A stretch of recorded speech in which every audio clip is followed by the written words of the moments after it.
عن عبد الله بن عباس رضي الله عنهما قال قال رسول الله صلى الله عليه وسلم يوم فتح مكة لا هجرة بعد الفتح ولكن جهاد ونية وإذا استنفرتم فانفروا. عبداللہ بن عباس کی روایت سے یہ حدیث مروی ہے رضی اللہ عنہما.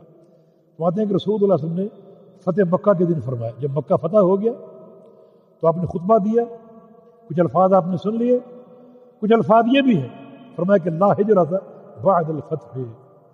اب فتح مکہ کے بعد ہجرت نہیں رہی، فتح مکہ کے بعد ہجرت نہیں رہی، ہجرت ختم ہو چکی. کیا معنی ہے اس کا؟ ہجرت تو قیامت تک باقی، ہجرت کا حکم قیامت تک کے لیے. فتح مکہ کے بعد ہجرت ختم ہو گئی، اس کا معنی یہ ہے کہ مکہ سے مدینہ والی ہجرت ختم ہوگی.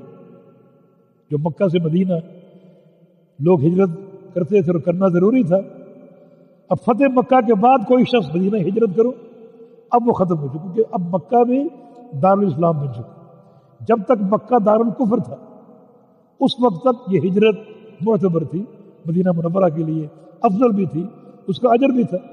اب مکہ فتح ہو چکا، اسلام یہاں پر غالب آ چکا، اب یہ دارالکفر نہیں رہا بلکہ دارالاسلام بن گیا. اب کوئی شخص کہے کہ اب میں مکہ سے مدینہ ہجرت کر کے جاؤں، اب وہ ہجرت اس کی نہیں رہے گی. ہاں سفر کر سکتا ہے، مدینہ منتقل ہو سکتا ہے، مگر اس کو ہجرت کا ثواب نہیں ملے گا. بلکہ ہجرت کی جو ثواب کی شکلیں ہیں وہ دو ہیں. ایک یہ کہ بندہ دارالکفر سے ہجرت کرے دارالاسلام کی، اپنے ایمان کو، عقیدے کو بچانے کے لیے، اپنے ایمان کی سلامتی کے لیے. دوسرا یہ کہ کسی مقام پر دارالاسلام تو ہے مگر فتنوں کا گڑھ ہے، وہ ایمان محفوظ نہیں، فتنے ہیں وہاں پر، دہشت گردی ہے وہاں پر، ایمان کی سلامتی مسلم نہیں ہے. تو وہاں سے انسان نکلے کسی دارالامن کی طرف تاکہ امن کی جگہ پہنچ کر امن سے عبادت کر سکوں اور اپنے ایمان کو محفوظ کر سکوں. یہ ہجرت بھی معتبر ہے اور اس کا اجر بھی ہے. کہ اب تو مکہ دارالاسلام بن چکا، اب کوئی شخص ہجرت کی نیت سے نکلے مدینہ منورہ کے لیے اب ہجرت نہیں ہے. یہ معنی لا ہجرت بعد الفتح، فتح مکہ کے بعد ہجرت نہیں رہی. معنی مکہ سے مدینہ والی ہجرت فتح مکہ کے بعد نہیں رہی، کیونکہ پہلے تھی جب مکہ دارالکفر تھا، اب یہ مکہ دارالاسلام بن چکا ہے. ولیکن جہاد و نیت. اب اگر اہل مکہ یا کوئی بھی شخص ہجرت کا اجر لینا چاہے تو دو چیزوں سے لے سکتا ہے. ایک جہاد کے ذریعے، جہاد جب فرض ہو جائے نکلے تو اللہ تعالیٰ اس جہاد میں بھی نکلے گا. ہجرت میں بھی بندہ نکلتا ہے، وطن کو چھوڑتا ہے، جہاد میں بھی چھوڑتا ہے، دشمن کے علاقے میں جاتا ہے، جلغار کرتا ہے. تب ہجرت کے ثواب کے لیے جہاد کرے. ونیہ، اور اگر جہاد موجود نہیں ہے، قائم نہیں ہے تو نیت جہاد لے کر بیٹھے، جہاد کی نیت لے کر بیٹھے صدقے دل سے کہ جب بھی اللہ موقع دے گا نیت یہ اپنے دل میں قائم رکھے کہ اللہ کی راہ میں ضرور جہاد کروں گا. اور جہاد کی فرضیت کی شکل یہاں اللہ کے پیغمبر نے بیان فرمائی، وَإِذَا اسْتُنْفِرْتُمْ فَانْفِرُوا، کہ جہاد فرض عین کب ہوتا ہے؟ جب امیر نفیر عام کر دے. نفیر عام کا معنی امیر کا آرڈر آ جائے کہ سب نکلیں جہاد کے لیے، تو پھر جہاد سب پر فرض ہو جائے گا. وَإِذَا اسْتُنْفِرْتُمْ، جب وہ نفیر کے لیے بلائے جائے کہ نکلو جہاد کے لیے، فَانْفِرُوا، تو پھر یہ فرض ہے کہ تم نکلو جہاد کے لیے. یہ جہاد کی فرضیت کی ایک دلیل، ایک علامت ہے. دوسری علامت یہ ہے کہ دشمن آپ کے علاقے میں داخل ہو چکا، یہ جہاد دفاع ہے. تو دفاع کرنا اپنے آپ کا، اپنی املاک کا، عزت کا، دین کا، گھر کا، یہ فرض ہوگا. دشمن سے قتال کرنا فرض ہوگا. یہ بھی جہاد کی یعنی فرض عین ہونے کی ایک دلیل اور ایک علامت ہے. وقال یوم فتح مکہ، رسول اللہ صلی اللہ علیہ وسلم نے فتح مکہ والے دن یہ خطبہ دیا تھا. یہ خطبہ پہلے گزر چکا ہے جس میں آپ صلی اللہ علیہ وسلم نے بیت اللہ کی حرمت کا اعلان فرمایا اور آخر میں فرمایا کہ لا یعضد شوکہ، کہ حرم کے کانٹے تک نہ توڑے جائے، کانٹے تک نہ کانٹے جائے. کانٹا اس کی کیا ویلیو، لیکن کانٹے تک نہ توڑنے اتنی یہ حرم کی تعظیم ہے. ولا ینفر صیدہ، اور نہ اس کے شکار کو بھگایا جائے. بھگانے کا معنی یہ ہے کہ آپ سمجھے کہ حرم میں تو شکار نہیں کر سکتے، اس کو دوڑاؤ، اتنا دوڑاؤ کہ حرم سے باہر نکل جائے اور وہاں جا کے شکار کر لو. فرمایا کہ حرم کے شکار کو دوڑانا بھی جائز نہیں ہے، یہ بھی حرم کی تعظیم کے خلاف ہے.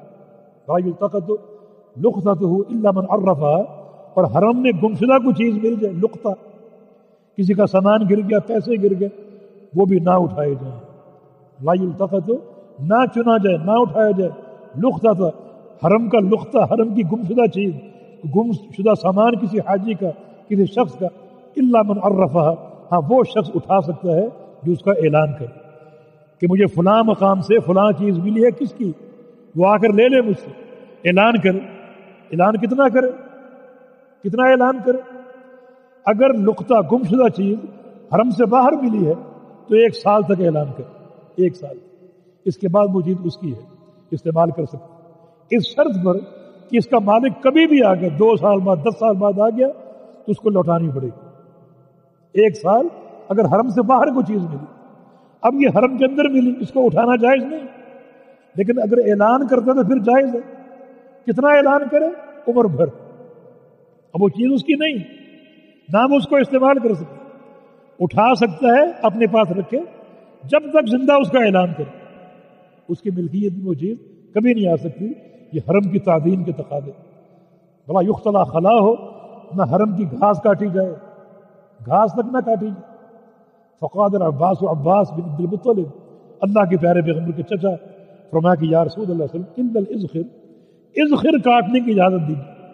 ازخر ایک بوٹی، ایک خاص قسم کی گھاس ہے جو اس دور میں مکہ میں بہت ہوتی تھی. یا رسول اللہ ازخر کاٹنے کی اجازت دی جائے. فإنه لقینہم وبیوتہم، کیونکہ اس کا استعمال مکہ میں بہت ہے. قین اس کا استعمال کرتے ہیں. قین لوہار حداد کو بولتے ہیں، جو بھٹی میں آگ جلاتا ہے لوہا پگھلانے کے لیے، تو اس کو بھٹی میں جلانے کے لیے گھاس کی ضرورت ہوتی ہے. تو قین جو ہے وہ اس گھاس کو جمع کرتے ہیں، اس بوٹی کو جمع کرتے ہیں. تو قین کے لیے رخصت ہونی چاہیے. تو بیوتہم، اور لوگ اپنے گھروں کی چھتوں میں اس گھاس کو ڈالتے ہیں تاکہ اوپر جو مٹی ڈالی گئی ہے اس گھاس کے ساتھ مٹی مضبوط ہو جائے اور چھت ایک مضبوط شکل اختیار کر لے. چونکہ یہ لوگوں کی ضرورت ہے تو اس کی اجازت دیجیے. فقال ان الازخر، کیونکہ پیارے پیغمبر ناطق وحی تھے، اسی وقت اللہ کی وحی آ گئی. ایک لمحے میں اللہ کا پیغام پہنچ گیا اور اللہ تعالیٰ نے یہ پیغام اپنے پیغمبر تک پہنچایا. اور پیغمبر علیہ السلام نے اپنے چچا سے فرمایا اور سب سے فرمایا کہ ازخر جو ہے وہ کاٹ سکتے. ازخر بوٹی سب کاٹ سکتے ہیں، کیونکہ ازخر کا استعمال اہل مکہ کی ضرورت ہے اور یہ دین اسلام کی سماحت ہے، اسے آپ کاٹ سکتے ہیں.